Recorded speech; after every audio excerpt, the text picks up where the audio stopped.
Sir धरना स्थल पर आए हैं। आउटसोर्स जो मीटर रीडर लगातार धरना पर थे, क्या कुछ निष्कर्ष निकला है और क्या कुछ मांगे अभी भी इन लोग की भी है?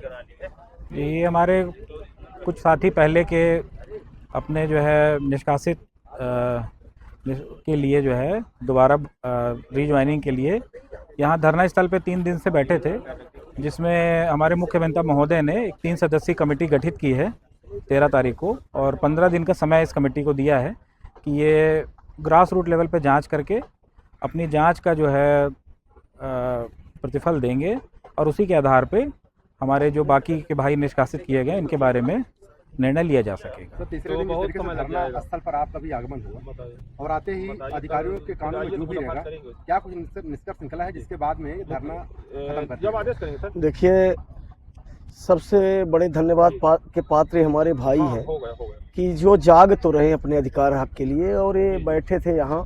आज ये चीफ इंजीनियर रीवा संभाग रीवा का पत्र है, और हम लोग तो ईश्वर को भी मानते हैं, सत्य को और धर्म को भी मानते हैं। तो भगवान मर्यादा पुरुषोत्तम ने समुद्र से टाइम लिया था या टाइम दिया था, तो इन्होंने टाइम में लिखित मांगा है, और जैसा कि उन्होंने मौखिक ऑफ रिकॉर्ड कहा है कि हम इनको सबको वापसी करेंगे।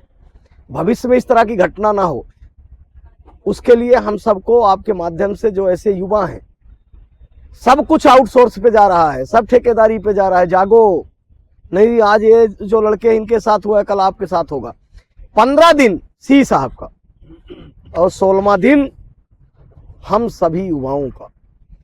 और देख लेना, एक ऐसी घटना रीवा जिला में होगी जो आउटसोर्सिंग का जो शोषण है उसको पूरे देश से खत्म करेगी। अगस्त क्रांति का गठन ही इन्हीं आउटसोर्स के युवाओं के, पवन तिवारी के जो घटना थी, और जब हम सब ने महसूस किया कि इनके साथ तो मर जाएं तो कोई नहीं, जल जाए तो कोई नहीं, मजदूरी का भी इनका कोई ठिकाना नहीं, लेबर कानून नहीं, तो अगस्त क्रांति मंच का वास्तव में जो गठन हुआ था, तो पवन तिवारी वाली जो घटना है आप सबको पता है, उस पीड़ा को देख के हुआ था। और इन भाइयों के लिए अगर ये 15 दिन में नहीं होते तो 16वें दिन कमिश्नर को देके, और इस बार आमरण अनशन ये भाई अकेले नहीं बैठेंगे, इनके साथ इनका ये बड़ा भाई तब तक बैठेगा जब तक, और फिर अनशन भर इनके लिए नहीं होगा। जो इस विभाग में गोरख धंधा चल रहा है, जो इस विभाग में दलाली प्रथा चल रही है, जो लूट चल रही है, वो सबका फिर उसमें ये नहीं होगा कि फिर बहाली फिर आर पार की होगी। अभी मध्य प्रदेश के अधीनस्थ रीवा जिले में हूँ, और रीवा जिले का सबसे ज़्यादा अगर आंदोलन का अगर नाम लिया जाए तो बिजली विभाग के आउटसोर्स कर्मचारियों का जो अड्डा है, मुख्य कार्यपालन अभियंता कार्यालय रीवा।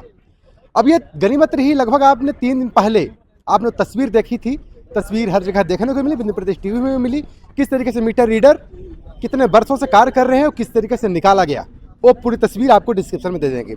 ये देखेंगे आज लगभग चौथा दिन है, और चौथे दिन जिस तरीके से आप तस्वीरों में भी देख पा रहे होंगे, यहाँ पर आते हैं प्रतिनिधि महोदय सी साहब के, और इसके बाद में मुख्य अभियंता कार्यालय से जो प्रतिनिधि आते हैं उनके माध्यम से एक पत्र दिया जाता है। क्या कुछ निष्कर्ष निकला, उससे कितना संतुष्ट हुए, ये तमाम यहाँ पर देखेंगे। ये वही पुराने चेहरे हैं, देखेंगे इधर फूल माला से सज्जित। क्या नाम है सर आपका? संजीव कुमार मिश्रा। क्या पूरा दृश्य रहा 3 दिनों में, और आज जिस तरीके से कुछ अलग सा रुझान मिला, आपने जल भी पिया, कितने दिन से भूखे थे और लगातार जल पी? आज 5 दिन हो गए।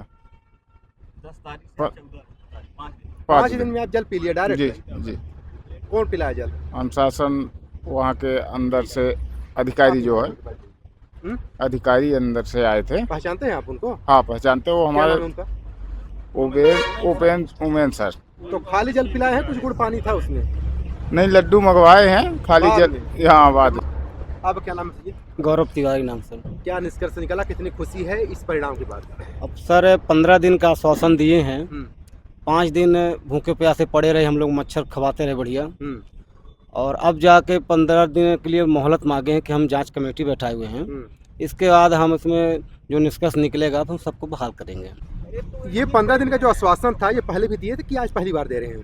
सर ये 8 महीने से आश्वासन ही दे रहे हैं, मौखिक रूप से देते रहे अभी तक, और अब जाके बार लिखित में दिए हैं आश्वासन। यानी आपके ये शासन का परिणाम रहा कि लिखित में दिए? जी हाँ, लिखित में दिए हैं आश्वासन, और उम्मीद है कि शायद पूर्ण हो जाए भगवान। कभी मिलने भी आए थे खाली कि हमारे बच्चे हैं, हमारे बीच में कभी काम किए? नहीं, मिलने आए, 2-3 बार मिलने आए, लेकिन हो गया इधर उधर की बातें करके इधर भेज देते थे। 5 दिनों के बीच में जो क्रियाकलाप रहा है, तबीयत तो काफ़ी अस्वस्थ रही होगी। मेडिकल टीम का क्या आपके बीच में उनकी उपस्थिति रही? मेडिकल टीम तो आए ही नहीं। फिर हमारे सतीश भैया जी के द्वारा किसी ने सूचना दिया कि तबीयत खराब हो रही है, हमारी तबीयत खराब हो गई थी, कमर में दर्द था बहुत सूचना तो सारा। दिए रहे होंगे ना प्रशासन को, इस तारीख पर बैठ रहे हैं। प्रशासन को सूचना हर जगह दिए थे, हमारे पास लिखित प्रमाण भी है, और कोई सुनने वाला आया नहीं, ना देखने आया कि क्या हो रहा है, मर रहे हैं कि जी रहे हैं। पहले अंदर बैठे थे तो बाहर पुलिस प्रशासन के द्वारा बाहर करके फेंकवा दिए और यहीं बैठे रह गए। अच्छा, कितने दिन अंदर बैठे थे? 2 दिन अंदर बैठे थे और 3 दिन हो गए बाहर बैठे हैं। ये धूल खा रहे हैं सब, यहीं पर मच्छर खवा रहे हैं, कोई सुनने वाला आया नहीं। और कल सी साहब आए, अधिकारी साहब, तो बुलाए और यही आश्वासन लिखित में नहीं दे रहे थे, आज लिखित में दे दिया है। तो ये हम भरोसा मानते हैं कि शायद अब कर देंगे। आपको तस्वीरें बता दूं, ये चौथे दिन का ये निष्कर्ष रहा है कि चौथे दिन इन लोग को केवल आश्वासन लिखित में मिला है। हालांकि परिणाम अभी मिला नहीं, केवल परिणाम इतना ही मिला कि 8 महीने के बीच में इनको केवल लिखित में आश्वासन मिला। अब ये आने वाले वक्त में देखने वाली बात होगी क्या कोई निष्कर्ष निकलता है। लेकिन बड़े गंभीर सवाल होते हैं कि जिस प्रशासन को हम सब के लिए यहाँ पर एक सेवा भाव पूर्ण तरीके से यहाँ पर बैठाया जाता है, ये सूचना देते हैं कि हम इस तारीख से अपने अधिकार के लिए यहाँ पर बैठ रहे हैं, लेकिन कोई भी हमला एक भी वक्त एक भी मिनट के लिए कोई आता नहीं है। इससे बड़ी दुर्भाग्यपूर्ण ये तस्वीर, शायद आपको भली भांति पता होगा, ये डिप्टी सीएम राजेंद्र शुक्ला का क्षेत्र भी है और यहाँ ये हाल है। पूरे मध्य प्रदेश में क्या होता होगा अब जरा सोचिए।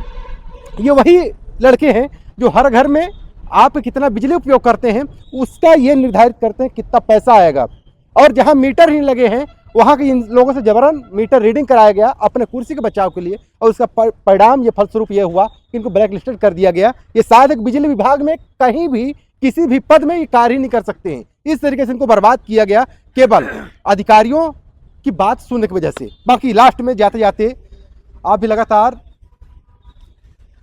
कभी फांसी लगाते हैं तो कभी पगड़ी बांध के चले जाते हैं अधिकारियों के दरवाजे में। इस बार कैसा दृश्य रहा 5 दिनों की लड़ाई? दृश्य तो बहुत ही खतरनाक मानिए या बहुत अच्छा मानिए। पहले तो मैं आपकी टीवी और आप धन्यवाद देना चाहता हूं चैनल को कि जब हरदम आप हम लोगों के साथ में आउटसोर्स की पीड़ा सुनने आप पहुंच जाते हैं। ये क्या बताएं, बड़ी दुख की बात कि जो हमारे 56 मीटर रीडर को ब्लैक लिस्ट किया गया, उस समय इनके घरों में क्या स्थिति रही होगी कि बेचारे 3-3 महीने की तनख्वाह नहीं पाए और अमरण अनशन जैसे उसमें कोई देखने नहीं आया, बैठे रह गए 5 दिन और उसके बाद शोषण का शिकार होते गए। आज भी देख लीजिए इनकी हालत बेचारों की क्या है, और भी एक पन्ना के जरिए हम लोगों का संतुलन बनाने पहुँचे यहाँ की एक पन्ना दे देंगे तो इनका मनोबल थोड़ा सा अच्छा हो जाएगा। हम तो वो मनोबल देखे हैं कि ट्रिक जैसे दलालों को यहाँ से ब्लैक लिस्ट करवाए हैं, तो ये कागज इसी को हम मानते हैं कि होगा। चलिए 15 दिन साहब दिए हैं। हमारे माननीय IK त्रिपाठी जी का मैं धन्यवाद देना चाहता हूं आपके चैनल के माध्यम से कि कम से कम कुछ पीड़ा मीटर रीडर की सुनी गई और आउटसोर्स की। ये 15 दिनों के समय के बाद में अगर ये उस पर खरे नहीं उतरते हैं इस कागज के टुकड़े पर, फिर क्या कहेंगे? अगर ये कागज के टुकड़े में नहीं उतर रहे खरे तो हम लोग बता दें 15 दिन का समय दिए हैं। 16 और 17 यहाँ पे अगस्त क्रांति और बिंद आउटसोर्स कर्मचारी संगठन 53 जिला में बृहद आंदोलन अमरण अनशन करेगा और एक बार आउटसोर्स मुक्त बना देगा ये 53 जिलों में। क्या रहेगा, सूचना भी देंगे कि डायरेक्ट बैठ जाएंगे 16वें दिन? सूचना तो दे ही दी है, आज ही दे रहे हैं। 16वें दिन सीधे बैठना है। हाँ, जहाँ नगर वो आयुक्त बैठेंगे कर वहाँ पे सूचना दे के और ऑफिस में बैठ जाना है। तो पूरे आउटसोर्स साथी बैठेंगे? टोटल आउटसोर्स के ऊपर बैठेंगे। क्या स्थिति रहेंगे? ब्लैक आउट हो सकता है? फिर ब्लैक आउट होगा ही अगर हमारी मांग पूरी नहीं होगी। 15 दिन में लिखित में दे दिए हैं। पहले यह था कि कल लिखित में नहीं दे रहे थे, अपन अनशन जारी था। आज तो माननीय IK त्रिपाठी सर ने लिखित में दिया है, हो सकता है जाँच पूर्ण हो जाए। तो आज से 16वें दिन अगर इनकी मांगे पूर्ण होती नहीं है तो पूरे रीवा में ब्लैक आउट की स्थिति भी बन सकती है, क्योंकि अधिकांश 70% अगर देखा जाए तो आउटसोर्स कर्मचारी यहाँ पर कार्य कर रहे हैं। लेकिन बड़ी देखने वाली बात होगी कि आउटसोर्स इन मीटर रीडर साथियों के साथ में क्या कोई निर्णय होता है, या आने वाले 16वें दिन ही पता चल पाएगा। लेते हैं विदा, बहुत धन्यवाद। जय हिंद।